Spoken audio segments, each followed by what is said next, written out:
მინდა კიდევ ერთხელ მიუსამძიმრო ჩვენი დაღუპული ბიჭების ოჯახებს. ისინი იმყოფებოდნენ სამსახურებრივი მოვლენებით, სამსახურებრივი მოვალეობის შესრულების პროცესში და მინდა თქვა, რომ ისინი დაიგზავნებიან სამხედრო პატივით.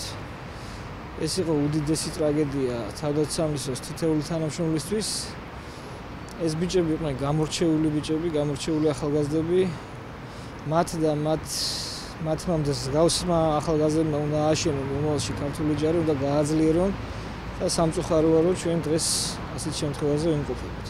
რაც შეეხება პროცედურებს, ხვალ გაიმართება სამოქალაქო პანაშვიდი და შემდეგ ასე ვთქვათ ოჯახები გადაწყვეტენ თუ სად უნდა დაიგზავნონ და როდის უნდა დაიგზავნონ ჩვენი კურსანტები.